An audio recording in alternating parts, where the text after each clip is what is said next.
pagbibigay pugay at pagpaparangal sa ating mga kababayang naninindigan at nagpapatunay sa kahalagahan ng katapatan at dangal. Ehemplo. Dan Andrew Cura para sa Ehemplo.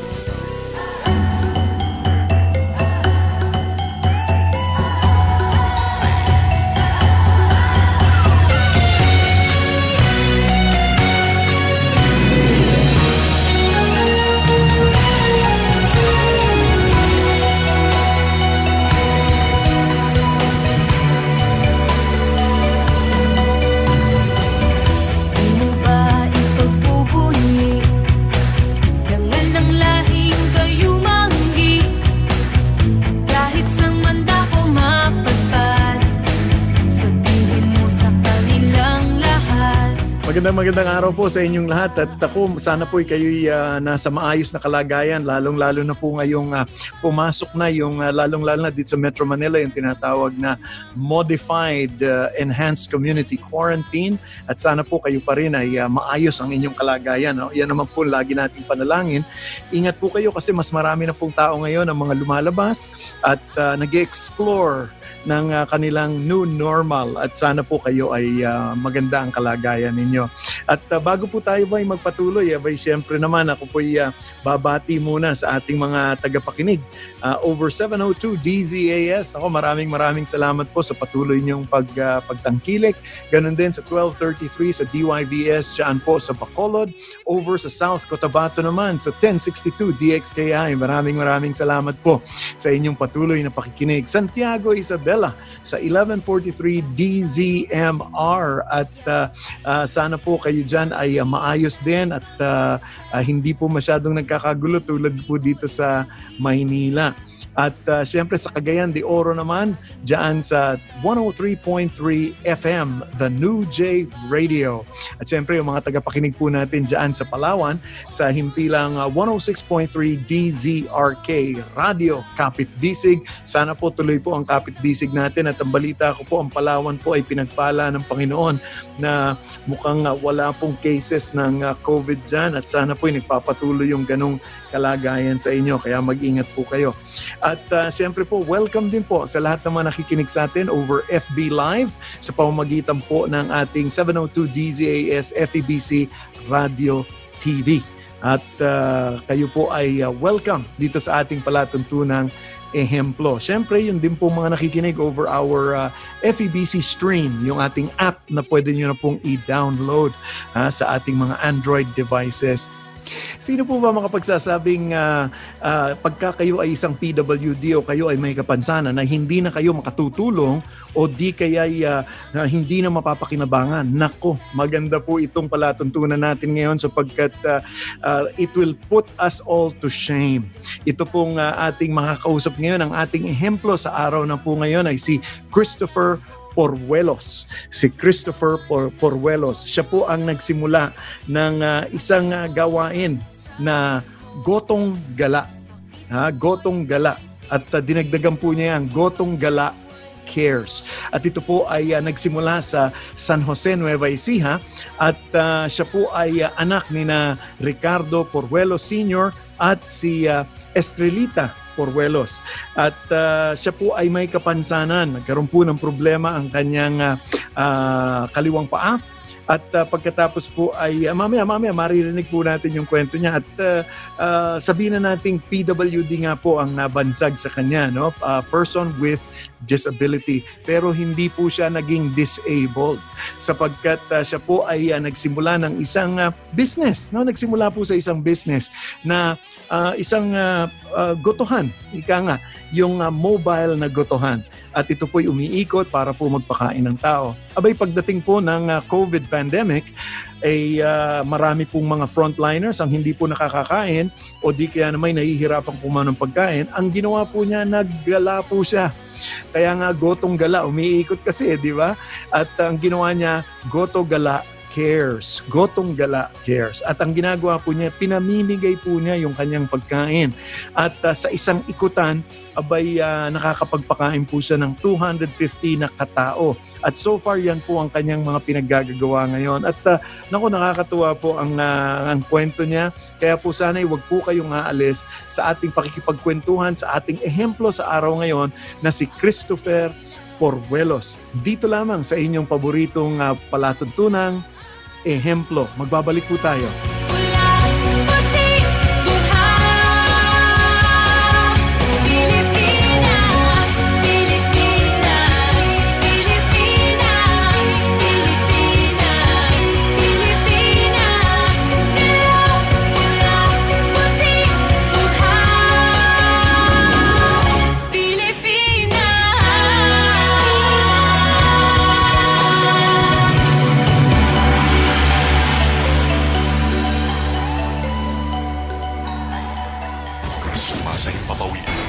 Sa Maynila.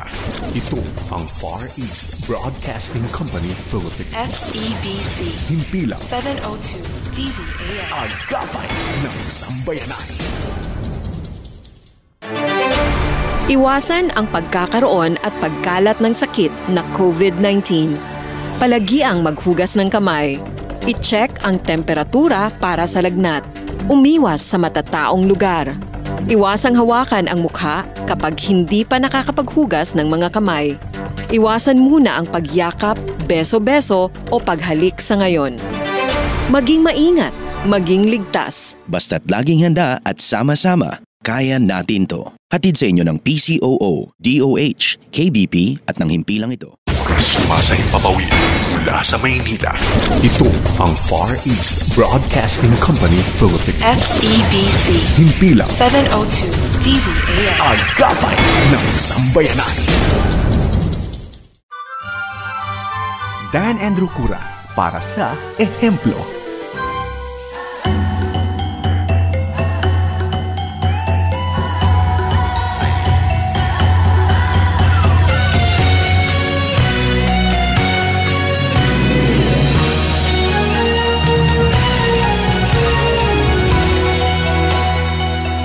Tayo po ay nagbabalik sa ating palatuntunang ehemplo at tayo po ay natutuwa na makasama natin ang ating ehemplo sa araw na ito. At siya po ay tubong Nueva Ecija. Siyempre, walang iba kung hindi si Christopher Porbuelos. Magandang araw sa iyo, Christopher. Magandang araw din po, sir. Kuya Dan. Yeah. Alam mo, natutuwa kami nung nakita namin yung news report tungkol dun sa ginagawa mo. Pero bago natin pag-usapan yan, marami yung mga tagapakinig natin. Magandang malaman muna yung simulain mo. Nabanggit ko nga kanina dun sa aking introduction sa iyo na ikaw ay considered PWD. Pero sabi ko, abay, hindi. Ito'y laki ng pakinabang na nagawa ng ni Chris sa ating bayan sa pagkakataon ngayon. Pero simulan ko muna. Chris, ano ba yung naging sitwasyon mo? Bakit ka nagkaroon ng problema sa iyong mga paa? Nung araw po kasi na-aksidente ako, 5 taong gulang pa lang po ako noon. Mm-hmm. Sa kahirapan po ng buhay, hindi siya naipagamot ng maayos. Lumitaw po yung buto niya sa sakong nasagasaan po kasi ng traktor. Naipit. Ito yung kaliwang paa mo? Kaliwang paa po. Mm-hmm. Dahil po sa hirap ng buhay, hindi po siya naipagamot ng maayos. Gumaling naman po siya kaya nakalitaw yung buto sa may pinakasakong. Mm-hmm. Naiayos ba yon hanggang ngayon? Naoperahan ba na siya? Naiayos yung nakalitaw na buto. So hanggang sa nagbinata po ako, gano'n, ika ako maglakad. Mm-hmm. Dahil hindi ko na itutungtong yung sakong ko, yung pinakagitna lang po nung paa ko. Tapos, kailan nagkaroon ng konting paggamot dun sa iyong paa para maayos naman? Bali po, sa sobrang hirap nga po ng buhay noon, puno lang sa Supratol, hindi na siya naiayos. So, nung nagbinata po ako, nakakalakad naman ako, kaya lang hindi normal. Dahil hindi ko nga maitungtong sa ako, walang laman eh. Tapos hanggang sa nakapag-asawa po ako, tapos, nung may asawa na po ako, nag-umpisa po siyang bumitak. Tapos, yun, siguro mga 10 years na tinitiis ko yung sakit hanggang sa dumating na po sa puntong na infection na siya. Pero tapos hanggang sa sinabi ng doktor, malaki na po kasi, tumaba na ng tumaba eh. Mm-hmm. ng doktor, kung daw, papuntang cancer na daw po. Ayun po, kaya sabi niya, puputulin na natin kasi papuntang cancer na yan. Kaya hindi na po ako nagdalawang isip, pinaputol ko po. At ngayon, kamusta naman ang iyong kalagayan? Ayos naman po. Nung kasing, ang tawag dito, nakakalakad naman po ako sa dahil mayroon na po akong artificial na paa. Opo. Bali, ano po yun, binigay po yun ng lola ko na from Australia, yung nanay yun ng stepfather ko, bali. Mm-hmm. Now, nung ikaw ay bata, paano naging kalagayan mo pagdating sa eskwelahan? Naging mahirap ba? Ano ba naging sitwasyon mo doon? Actually, ilang kwan lang po, elementary lang po ako nakapag-aral noon. Mm-hmm. Magulo po yung buhay namin ng araw. Broken family. Ganun. Lagi nag-aaway natin nanay ko. Opo. Hanggang elementary lang po ako. Pero kahit mahirap na sa bundok po kasi, sa Karanglan kami nakatira noon eh. Kahit na puro bundok yung nilalakad namin, walang sasakyan. Kahit ika-ika ako, nakakapasok naman po. Ngayon, naisip mo na, sabi nga dun sa iyong write-up, naisip mo na ayaw mo maging pabigat ka.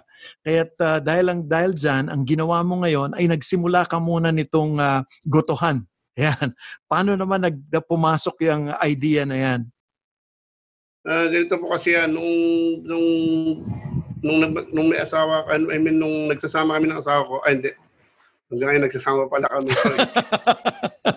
Hindi ko po sabihin, nung panahon na hindi pa putol yung pa ako, ayan. Bus vendor po ako. Ayun, hanggang sa yun nga po, dun sa paghabol-habol ko ng bus, doon po nag-start yung bitak niya eh. Oo. Napuwersa yung paa. Tapos nung naputol po yung paa ko, hindi na po ako nakapaghanap buhay. Naobligan na po si Mrs. pumunta ng ibang bansa. Siya na po yung parang breadwinner na. Kumbaga sa siya na yung naghanap buhay para sa amin. Mm-hmm. Tapos ako yung nag-aalaga doon sa 3 anak namin na puro babae. Ako po yung naglalaba, naghahatid sa eskwela. Kasi kahit putol po yung paa ko, nakakapag-drive naman ako ng motor eh. Mm. Artificial na paa nun.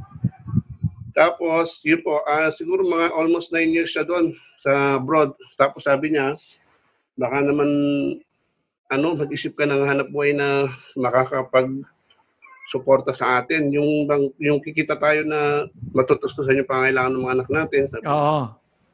So, ganun po. Yun po, nag-iisip po ako anong magandang hanap buhay. Wala. Naisip ko, mag-tricycle driver ako, mahihirapan din ako dahil yung pagtulak-tulak ng motor. Gano'n. Sa po, nakakita ko ng gutuhan sa Maynila. Tapos, naisip ko po yun, mukhang maganda to ako. Kaya lang, ginawa ko po siya kakaiba. Mm-hmm. Po, bukod sa ginawa, iba-iba po yung mga sahog niya. Tapos, ginawa ko po, nililibot-libot ko siya. Gano'n. Hindi katulad doon nakapwesto. So, magmula po noon, nakita ng mga tao, nagtataka sila ba, umiikot na rin pala, gumagala na rin pala ang goto.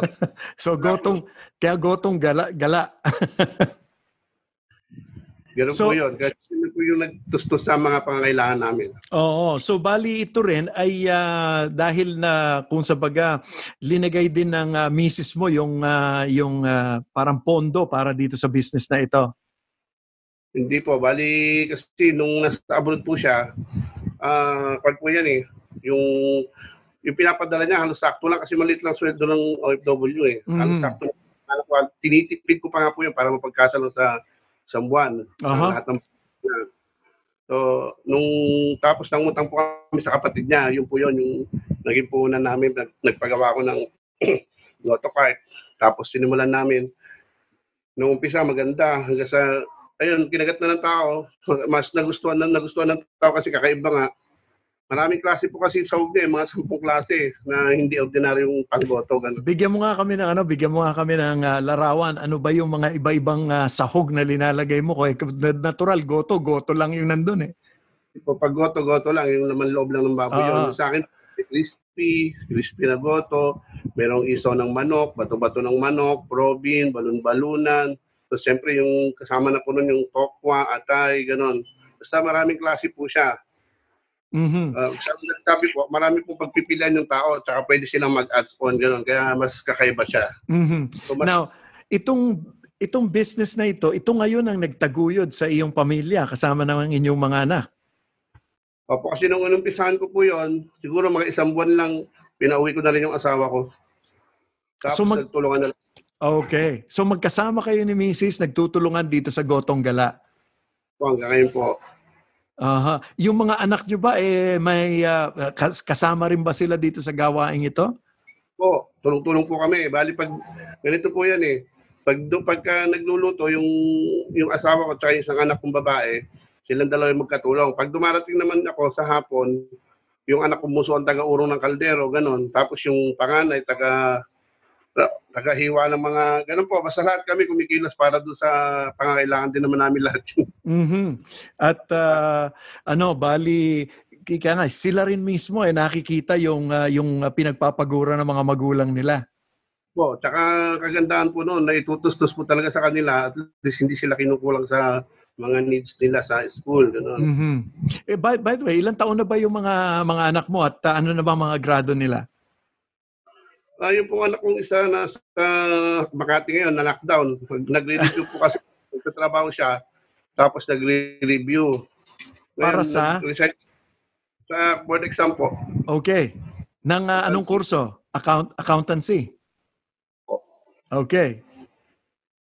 Tapos yung pangalawa po kasama niya doon, kaya lang nakauwi bago mag-lockdown, tapos na po yung OJT niya. HRM naman po yon. Ayun po, siya po yung nanda sa bahay namin ngayon. Mayroon po siya ngayong business na na Hatid PH, Hatid SJC. Oo. May mga sila. So kahit pa paano nakakatulong po siya sa amin ngayon. may isang business na nasa bahay lang siya. Ang mga kumikilos po, mga riders niya, gano'n.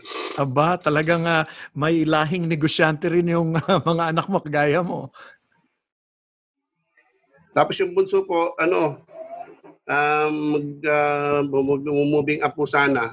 Kaso ganyan naman, ng lockdown. Ilang taon ang bunso? Ano po siya, parang graduate na po ng Fortune High School eh. Aba, medyo malalaki na rin pala mga anak mo at magandang sana nga makatapos ng board exam ang yung panganay. Opo, sa May po sana ewan ko, May na po ngayon. Hindi alam kung matutuloy pa yung kanyang pagbo-board. Baka bago lang po siguro ng petsa yun. Oo, baka maiusog lang. Nako, alam mo nakakatuwa, Chris, kasi nakikita natin na kahit na nagkaroon ka ng kapansanan, ngayon naitaguyod mo yon. Tapos ngayon naitataguyod mo yung pamilya mo. Kaya nga sabi ko nga kanina, sabi nga persons with disability pero very able. Ibig sabihin may pagkukulang pero hindi nakukulangan. At yun yung... Sa disability lang, kahit na may kapansanan ka, kung masipag ka, saka yung ibig sabihin pagka yung will mo kumilos o mag-isip o magtrabaho para sa pamilya mo, lalo na po galing kasi kami sa broken family, kaya pilit kong binabago yung yung naging nakaraan namin ganun. Mm-hmm. Yung pinaka-direksyon ng buhay mo.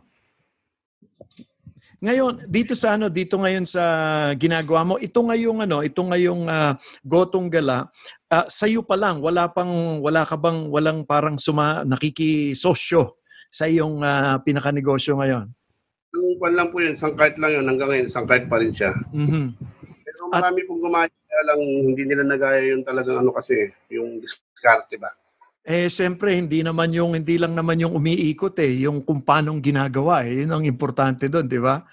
Mas nakilala na po kasi siya, na na rin po sa Rated K So ito ay bali talagang diyan ka lang sa Nueva Ecija. Dito lang po ako sa around city lang po ako. Bali, ang number ko po dito sa San Jose, sa mga establishment, kalat na, halimbawa, police station, Justice Hall, hospital, mga teachers sa mga eskwelahan. Nakakalat po ang number ko dito. Pagka tatawag sila, dito magmimerienda na kami, pupuntahan mo na lang po sila. Ganun po on. Nakakalat po hanggang munisipyo. Talagang talagang sabi nga nila sikat na meron ng word of mouth. Nakikilala na. Lalo na po siya, lalo nung na-rated K po kasi siya noon eh. Now, siguro maya-maya sa pangalawang bahagi, kasi nga dahil alam ko na hindi lang ito para sa iyong sariling kabuhayan.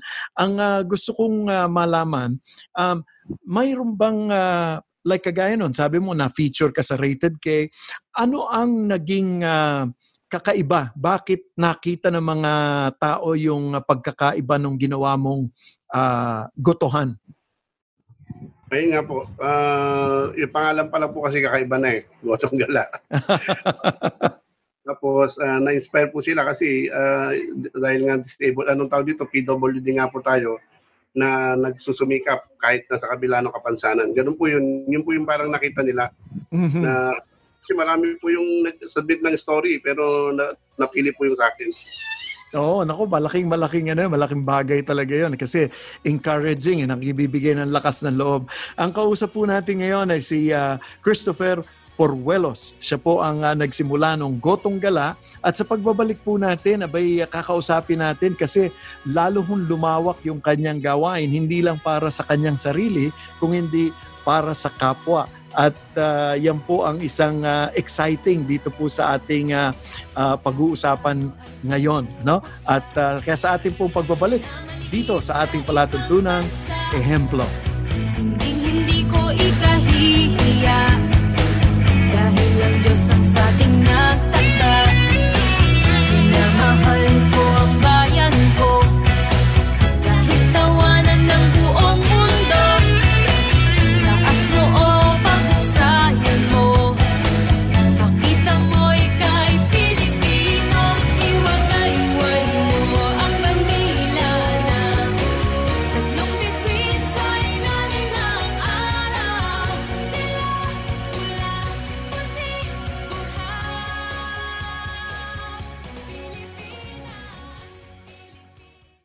Sumasayang papawid mula sa Maynila. Ito ang Far East Broadcasting Company Philippines. FEBC Himpilang 702 DZAM. agapay ng sambayanan. Iwasan ang pagkakaroon at pagkalat ng sakit na COVID-19. Palagiang maghugas ng kamay. I-check ang temperatura para sa lagnat. Umiwas sa matataong lugar. Iwasang hawakan ang mukha kapag hindi pa nakakapaghugas ng mga kamay. Iwasan muna ang pagyakap, beso-beso o paghalik sa ngayon. Maging maingat, maging ligtas. Basta't laging handa at sama-sama, kaya natin to. Hatid sa inyo ng PCOO, DOH, KBP at ng himpilang ito. Sumasayang papawid mula sa Maynila. Ito ang Far East Broadcasting Company Philippines. FEBC Himpilang 702 DZAM. agapay ng sambayanan. Dan Andrew Cura para sa ehemplo.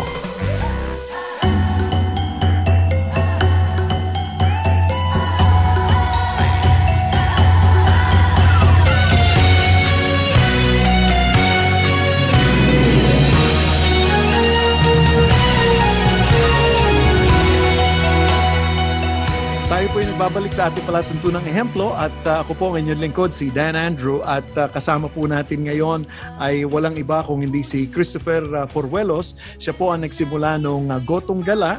Siya po ay PWD at mayroon po siyang artificial leg sa kasalukuyan, pero hindi po yan nagpigil sa kanya para magpatuloy sa kanyang gawain, maitaguyod po yung kanyang pamilya. At sa pagkakataon po ngayon yung isa po ay nagre-review na para ho matapos ang accountancy at yung isa naman po ay nasa kolehiyo at yung kanyang bunso ay high school, ano? Tama ba, Chris? Moving up na po. Ha? Papunta senior Senior high na po. Senior high, nako.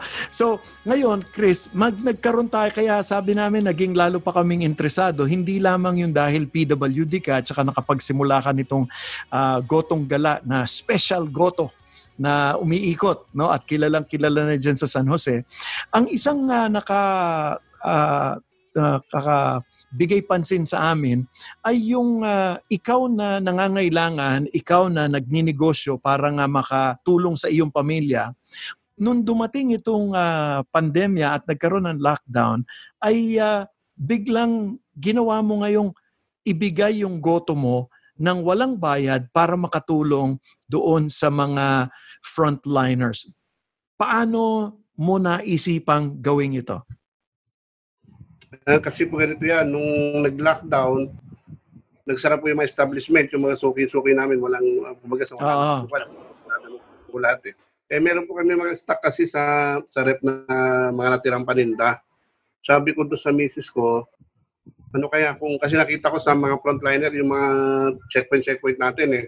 Saka hanggang doon sa ospital, mga suki ko rin po kasi yun, mga nasa ospital, mga polis, mga suki ko rin yan. So sabi ko, ano kaya kung kaysa masira yung natin dyan, ipamirienda na lang natin doon sa mga frontliners na sabi ko ganun. Siguro mga 3 beses ko lang naman po itong ginawa.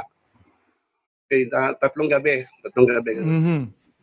Kasi po nung ako nagtitinda, nung wala pang lockdown, lahat po, araw-araw po kasi, kaya lumalakas yung aking gotohan. Kasi lahat ng galaw ko sa araw-araw, pag may customer ako, selfie, gano'n. Tapos pinupost ko po yun para tawag dito, para mas lumakas pa yung akin. May promotion. Social media. So, yun naman po ginawa namin. Ganon din. Inano ko rin sa social media, pero hindi para magtinda, kundi para ipamahagi doon sa mga frontliners natin na siyempre mga nagsisikap din po silang anong tawag dito, nagsasakripisyo rin po sila para sa ating kaligtasan, ganun ba? Tapos sabi ko doon sa business ko, ano kaya kung kaysa masira dyan, total matagal ka ako itong lockdown na to.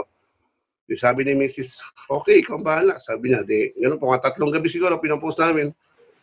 Hanggang sa may mga tao po na mga kaibigan, gano'n na na-inspire po doon sa ginawa namin.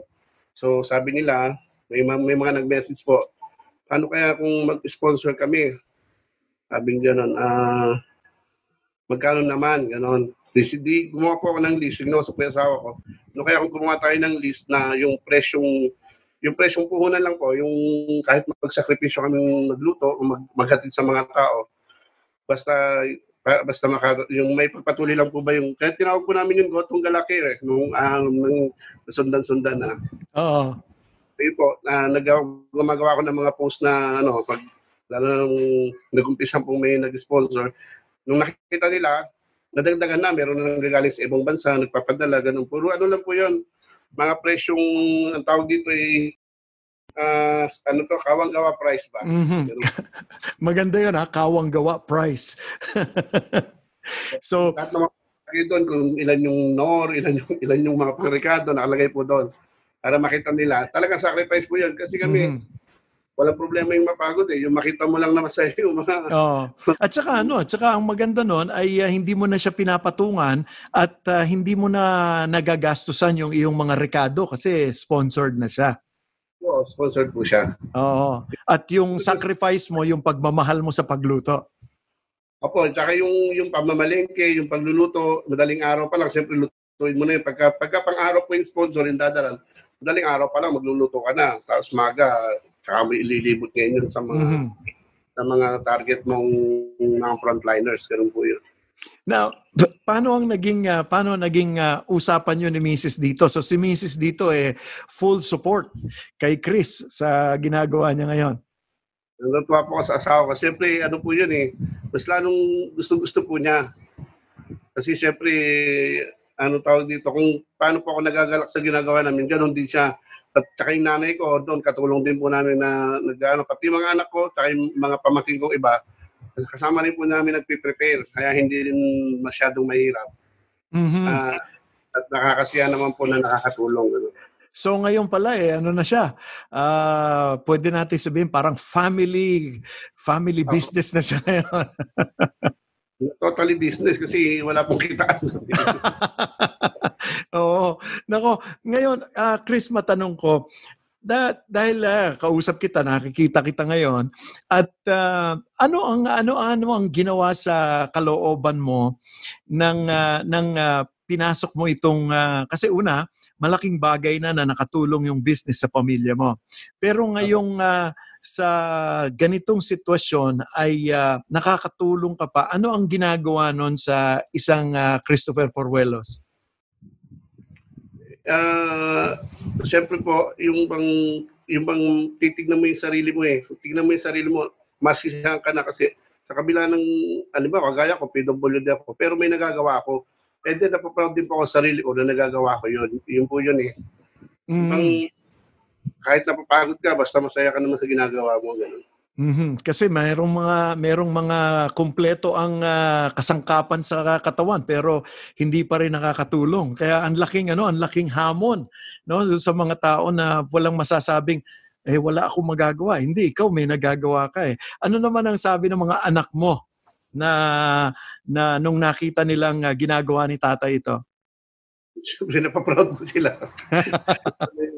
Lalo na yung anak ko pag nasa Maynila, pagka nakita niya yung, lalo nung na-interview ako sa PTV4, tatay ko yan, sabi nga. Ano ka tuloy sinisipag, parang lalo kang nasisiyahan ba? Yun. Ngayon, Chris, ano ang plano ninyo ni Mrs. dito sa Gotong Gala Cares? Kasi sabi nga natin, unti-unting nagbubukas ngayon ang mga syudad, ang Pilipinas nagbubukas. Sabi nga nila dito sa Maynila, modified ECQ diyan sa San Jose. Oo, di ba? Oo. So paano ngayon? Ano ngayon ang magiging direksyon ng Gotong Gala Cares? Inintay lang po namin mag-GCQ. Siguro, pag nag-GCQ, mag-start na rin po kaming mag-business kasi kailangan din po namin. Kailangan na rin po namin maghanap buhay para sa pamilya. Oh, siyempre naman. Siguro may another 15 days pa. Kung sino man po yung mag-sponsor, tutuloy lang namin siya. Kasi po hindi naman dire-diretso din. May pangailangan din po kami. Ganun. Oo, siyempre. So ito talagang binubukas ng Pruelos family habang makakatulong, tutulong kami at kung medyo lumuwag na, abay tuloy ang buhay. Apo, pagka lumuwag na, medyo normal naman namin yung buhay namin. Kailangan din namin kasi may mga bayad din kami kuryente. Kailangan siguro, kaya lang sabi nga nung asawa ko, paano kaya pag dumaan ka dyan sa paligid, nagtitinda na tayo? Baka kala nila libre pa din. Baka dapat may karatula na, may bayad na po. Kasi Gotong Gala ko nakalagay na sa harap na ganon, tinakpan ko po yun ngayon. Nilagyan ko siya ng yung food cart for frontliner. Aha, okay. Tinakpan ko sa temporary. Ngayon po nandyan sa labas. Aha. Nako, magandang bigyan mo ako ng litrato niyan. Magandang makita nila 'yon. Ngayon dito Chris, so kung babalik na ngayon at balik na ang sabihin natin yung business nung ginagawa mo, kayo ba ni Mrs. meron bang plano na palawakin itong business na ito na hindi lang iisang cart? Ano ba ang mga plano sa panghinaharap? Yung po kasing klase ng business namin, hindi pwedeng hindi pwedeng para franchise. Kasi ads on sale, mahirapan kang kwentahin yun Franchise. Siguro baka mag-ano lang kami ng pwesto, tapos pera pa yung food cart namin. Ganun. Pero isa lang din siya. Kasi ang sa akin po, hindi naman ako nag-aangad ng yung yumaman pa yung mairaos ko lang yung mga anak ko, masaya na ako. Kasi hindi ko nga naranasan yan nung ako kaming magkakapatid, talagang tumanas kami ng hirap. Hindi po katulad ngayon, masaswerte ng mga bata ngayon Ilang kayo magkakapatid nung ikay lumalaki ka? Bali, nung nagsasama po yung tatay at nanay ko, 5 po kami. Pang-4 po ako. Tapos nag-asawa po ulit yung tatay ko. May anak siyang 2 doon sa Manila. Tapos yung nanay ko naman nakapag-asawa, kwan po siya, hindi magkaanak. So, pero ngayon patay na po kasi. Stroke. Yun naman tatay ko patay na rin. Nalunod sa ilog, sa sapatos. So talagang tinataguyod mo na rin lang talaga yung iyong pamilya ngayon. Opo, ang inaano ko talaga, pilit kong binabago yung nakaraan kasi sobrang hirap. At ano naman ang sinasabi ng mga anak mo ngayong nakita nila na sa pagpapagal ni tatay, kahit na may kapansanan, ay naitaguyod sila. Ito na nga yung isa'y magtatapos na nga ng kolehiyo at tapos na ng kolehiyo at nag-aantay na lang ng board exam. Anong sinasabi ng mga magulang, ng mga anak mo tungkol sa magulang nila?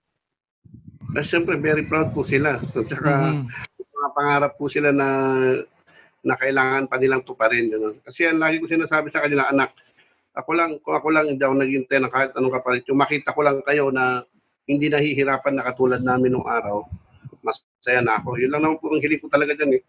Yung pag nag-graduate sila, tapos bago sila man lang mag-asawa, dahil puro babae nga po eh. Gusto ko mga yung mga, anong tawag dito, mga hanap buhay na gano'n. Naka-settle na, nakapirmi na sila at maayos. Opo, yun gano'n. Now, kamusta naman kayo ni Mrs. ngayon? Si Mrs. ba may plano pang bumalik pa ulit sa kanyang pagiging OFW o talagang taguyod na ngayon dito sa business na ito? Hindi na po siguro kasi malaki naman po na ipundar namin dito kahit pa paano. Nakapagpatayo naman kami ng bahay, sarili namin kasi yun ang pangarap niya. Tapos nakapag-graduate naman na po yun. Bali yung isang anak ko graduate sa June, yung pangalawa. Yung HRM. Tapos meron naman din sa maliit na business ngayon. Ganun. Parang balak po namin siguro baka kami ng pwesto. Isa pang pwesto.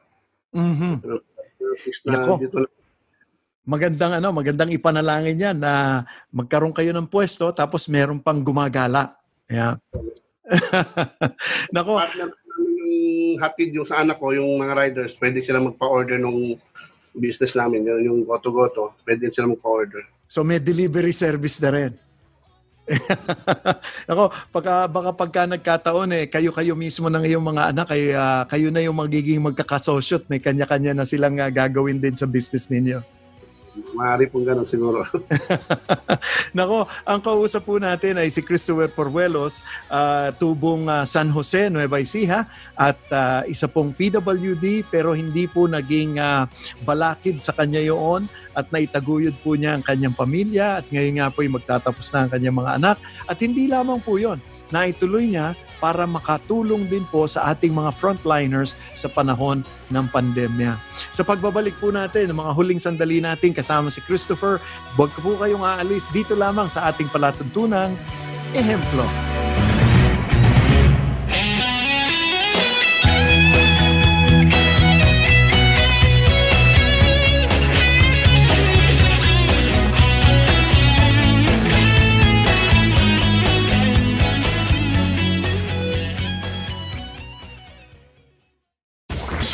Papawid mula sa Maynila. Ito ang Far East Broadcasting Company Philippines. FEBC. Himpilang 702 DZAM. Agapay ng Sambayanan. Iwasan ang pagkakaroon at pagkalat ng sakit na COVID-19. Palagiang maghugas ng kamay. I-check ang temperatura para sa lagnat. Umiwas sa matataong lugar. Iwasang hawakan ang mukha kapag hindi pa nakakapaghugas ng mga kamay. Iwasan muna ang pagyakap, beso-beso o paghalik sa ngayon. Maging maingat, maging ligtas. Basta't laging handa at sama-sama, kaya natin to. Hatid sa inyo ng PCOO, DOH, KBP at ng himpilang ito. Sumasahing papawid mula sa Maynila. Ito ang Far East Broadcasting Company Philippines. FEBC. Himpilang 702 DZAM. Agapay ng Sambayanan. Dan Andrew Cura para sa Ehemplo.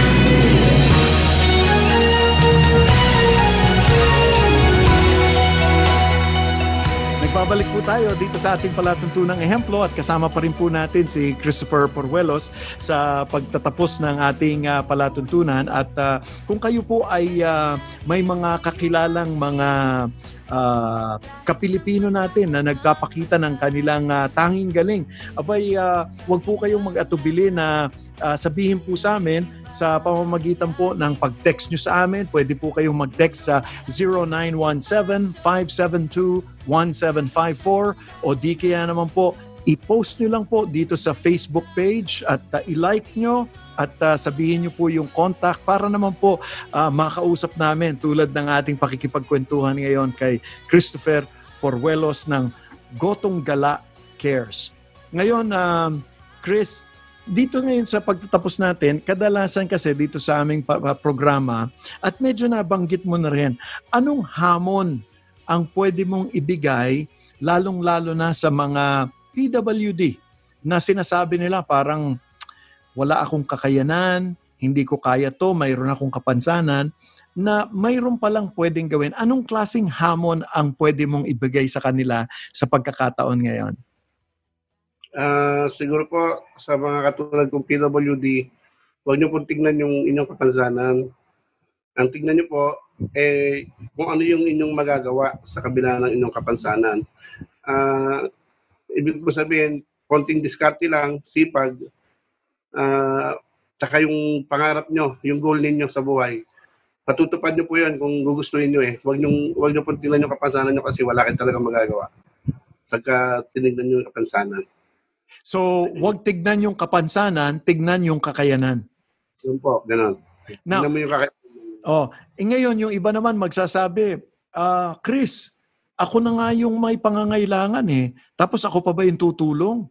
Ano naman ang masasabi mo sa ganun? Dahil ikaw, ganun ang sitwasyon. Sabi mo, kabuhayan ko to, pero hindi. Tutulungan ko yung mga frontliners kaysa masayang pa yung mga gamit ko. Ano naman masasabi mo doon? Ang importante po, kahit na, ibig sabihin yung kahit na nangangailangan ka, pero may kakayahan kang gawin, kahit na may kapansanan ka at willing kang tumulong, kaya mo. Basta yun pong galing sa puso mo na gusto mong tumulong. Gano'n. Hindi ko alam kung sagot ko. Yung hindi ka napipilitan sa yung ginagawa. Kasi sa iyo, nangyari, ginawa mong kusa, pinag-usapan nyo na misis, kesa masayang yung mga sangkap nung yung gagawin ko. Pamigay na lang natin, makatulong ka pa. Ayun po, ganun po. Importante na willing kang gawin at wag mong willing kang gawin sa puso mo nang wala kang hinihintay na kapalit. Ganun. Kahit na sige po. Bakit mahalaga yung wala kang hinahantay na kapalit? Kasi po parang wala rin naman silbi yung gagawin mo kung maghihintay ka rin ng kapalit. Diba? Yung ginagawa mo to na pagkatapos mo kahit pagod ka, masaya ka naman, yung nakatutulog ka na nakangiti dahil alam mo may nagawa kang maganda. Yung iba po yung pakiramdam na gano'n. Kahit na pagod ka, kahit alam mo wala kang kinita, pero masaya ka. Malaking bagay yung maluwag sa loob mo yung ginagawa mo kahit na nahihirapan kayo ni Mrs. sa pagluluto. Kaya po nagpapatuloy yun kasi willing na willing ang gawin. Yeah. Nako, ano nga palang pangalan ni Mrs. para naman mabanggit mo, baka gusto mong batiin si Mrs. Berhinia po, Berhinia Tobeje Porwelos. Ayan. At yung mga anak mo, baka gusto mong bigyan ng bati ngayon bago tayo magtapos. Yung anak ko po sa Manila, na napakatagal ng lockdown, anak, maghintay lang tayo ng konti. Baka sakaling mapayagan na kayong lumabas dyan. Kayo na ako dalawa sa bahay. Napakasipag.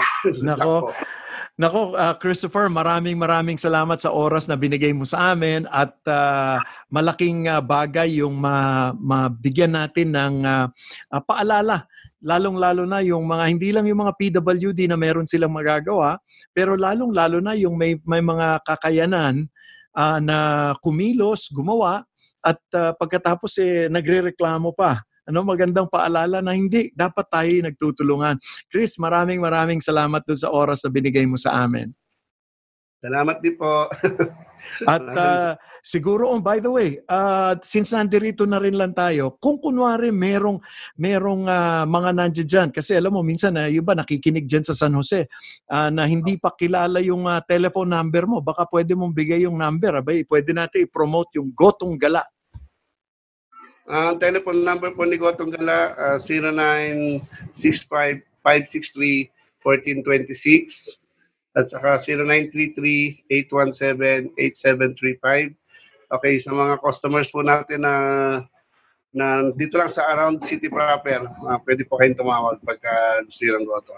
Yan. Hindi pwede magpa-deliver dito sa Maynila, Ay, hindi po, layo. Nako. Atid PH. Yeah. Nako, Chris, maraming salamat sa oras na binigay mo sa amin.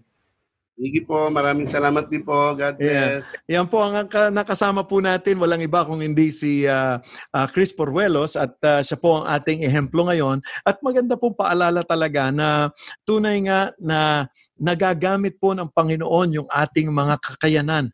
Maging tayo man ay PWD. Hindi po yan dahil dun sa kakulangan natin, kung hindi dun sa kagustuhan nating gumawa. At yun po ay nakita po natin sa buhay ni Chris at ni Virginia, yung kanyang may bahay.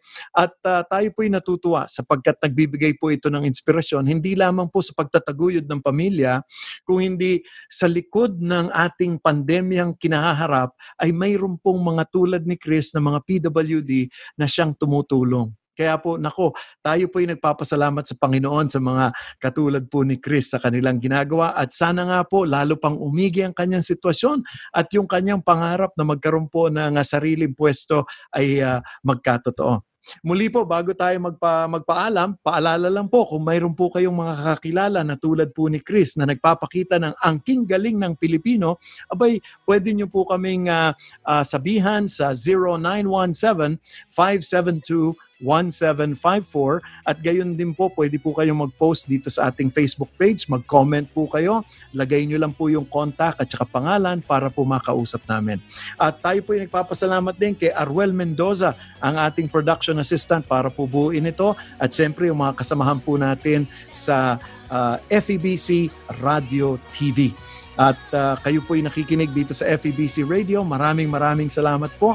At ako po ang inyong lingkod, si Dan Andrew, na nagpapaalala sa inyo lagi, saan man, kailanman, at kahit sa maliit na paraan, anuman ang sitwasyon, maging isang mabuting ehemplo ka, kaibigan. Maraming salamat.